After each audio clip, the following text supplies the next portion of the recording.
Opa, opa, meus colírios, começando mais um colírio relatório aqui.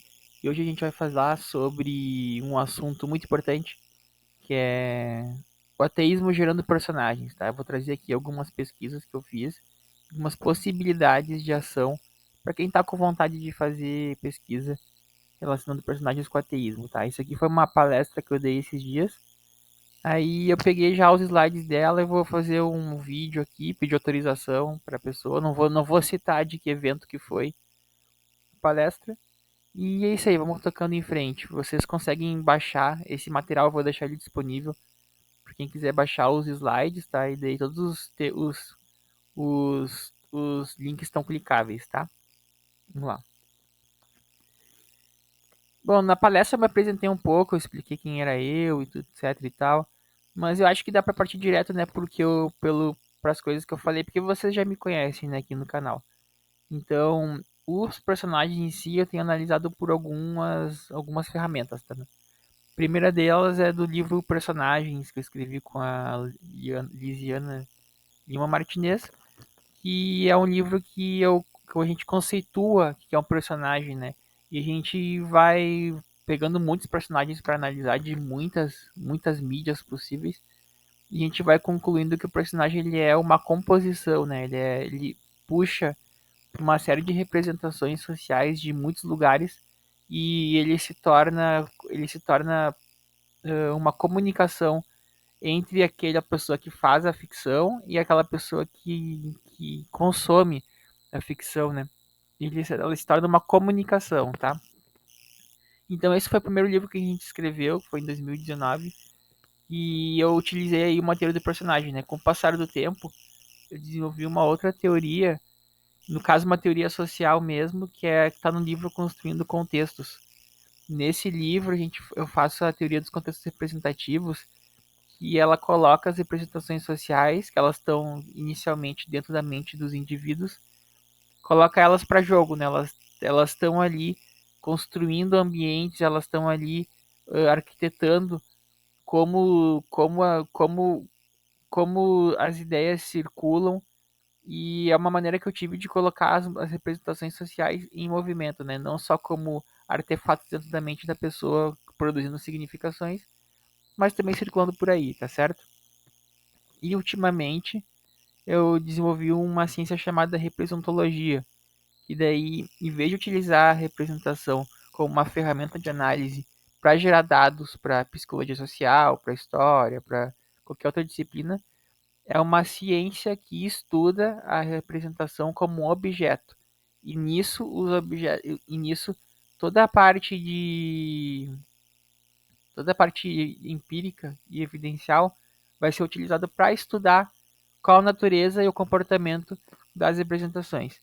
Isso também influenciou diretamente para estudar os personagens, né? Porque quando eu estudei o personagem só quanto conceito era uma coisa, mas quando eu analisei, por exemplo, coloquei também a teoria dos conceitos representativos, o personagem ele ganhou mobilidade, né? Então a gente vê o personagem, ele pode ser consumido em múltiplas mídias e essas mídias a gente pode levar para muitos lugares, né?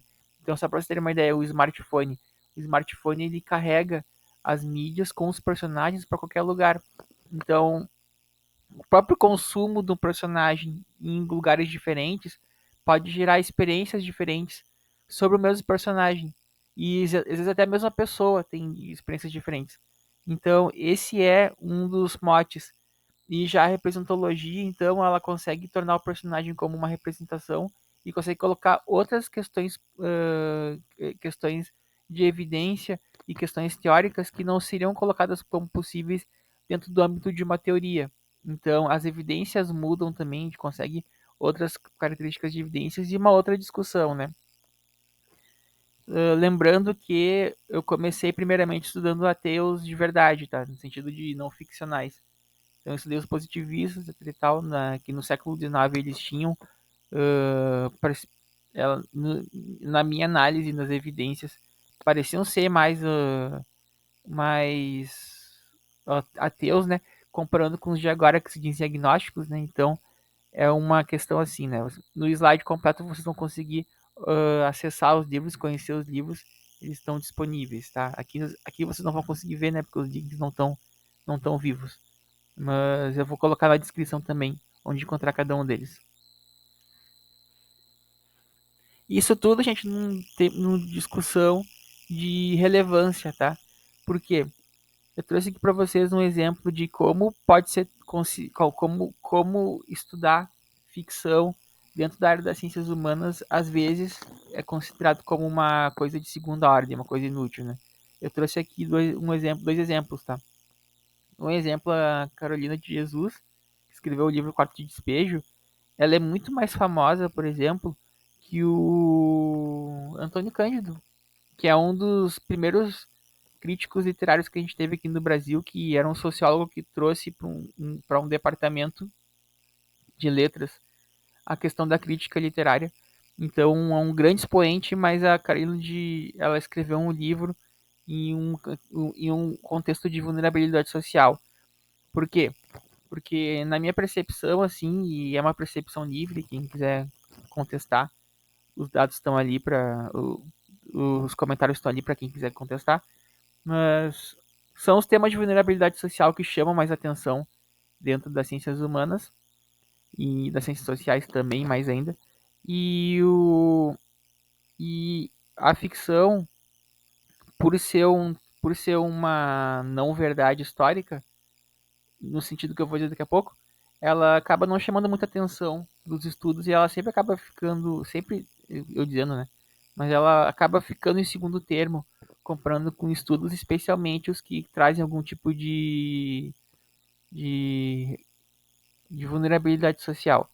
Então ali eu trouxe para vocês verem que o ateu ele já também vai ser, ele não vai ser considerado normalmente um indivíduo em vulnerabilidade social, porque ele não tá, geralmente ele não está em uma situação de pobreza extrema ou algum outro tipo de vulnerabilidade, embora alguns possam estar sujeitos à violência, né? Mas ele não costuma não ser considerado.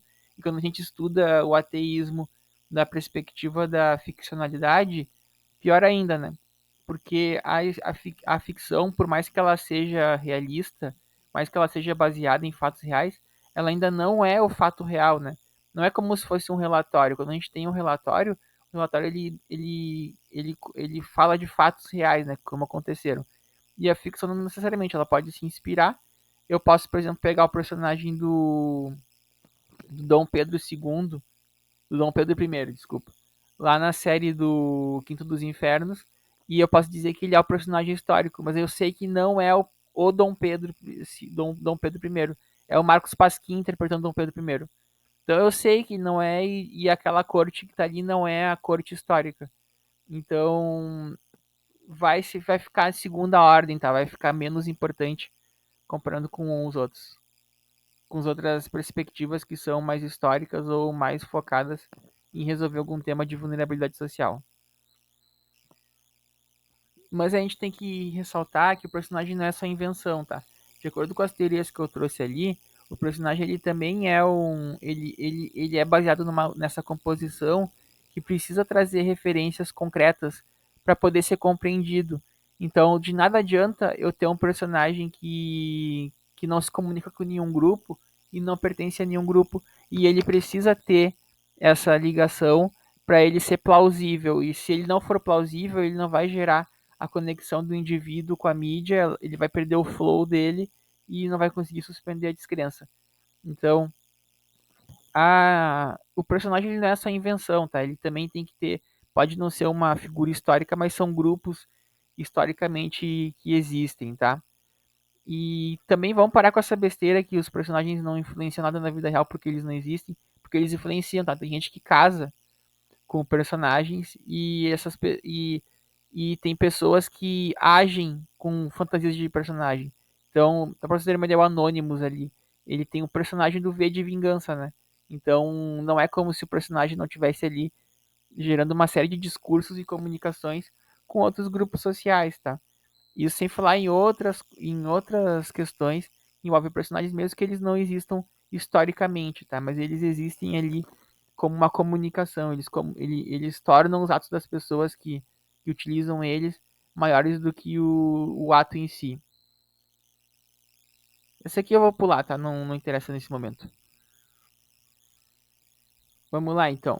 Ahn, eu tenho estudado os personagens, até os personagens, a partir de duas vias, tá? Ou pelos personagens em si, ou pelos contextos dos mundos ficcionais, tá?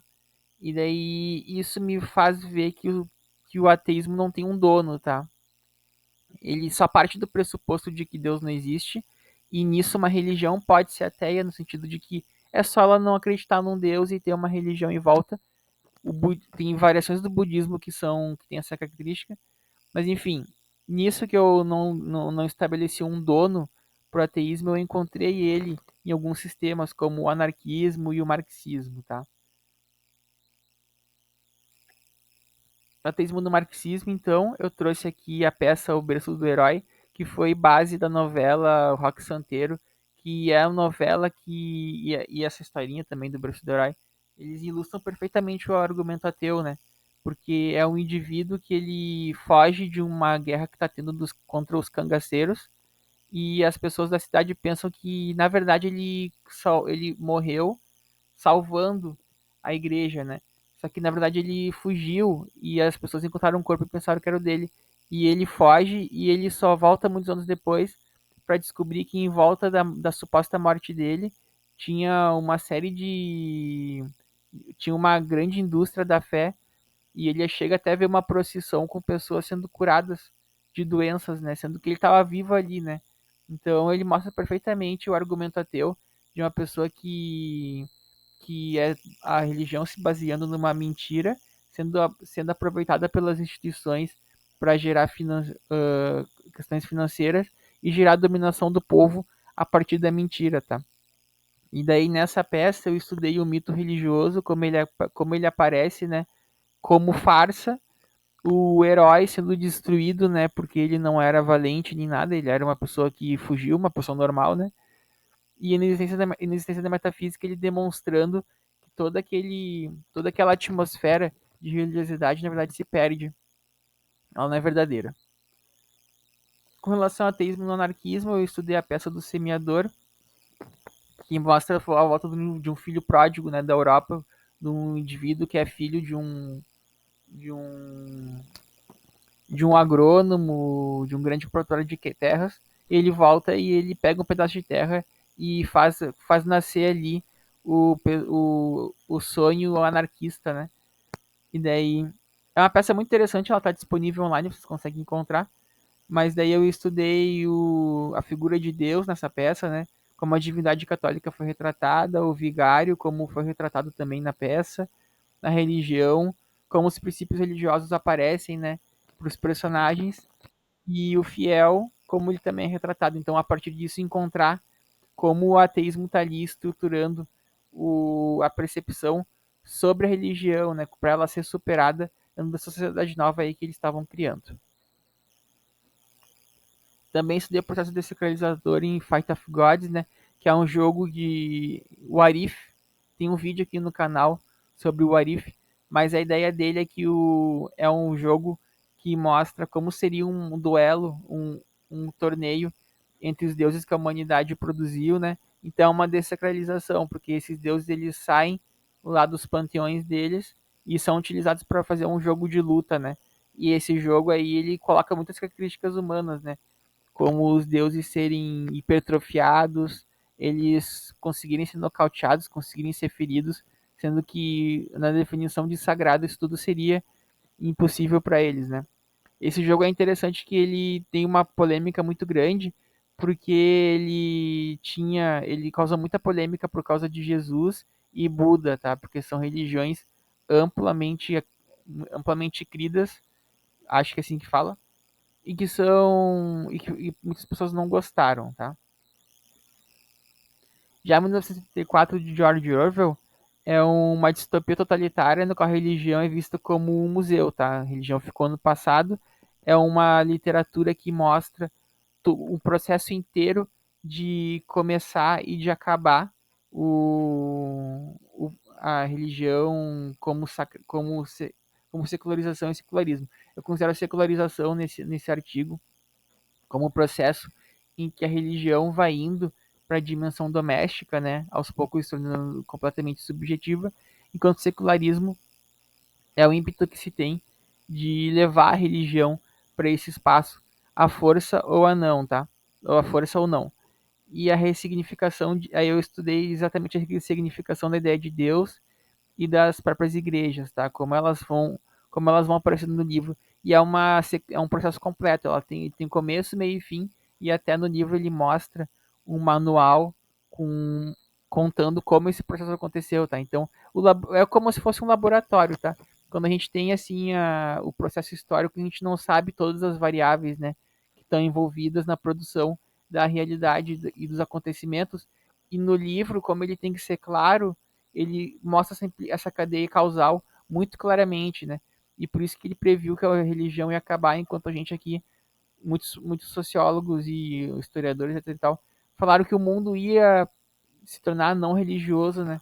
O que de fato não aconteceu, porque parecia previsível, mas na verdade não é, certo?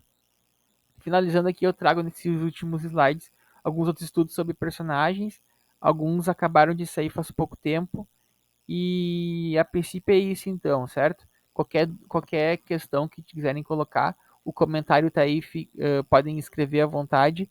E eu vejo vocês por aí, estou disponível, certo? Um abraço. Relatório Colino terminando por hoje.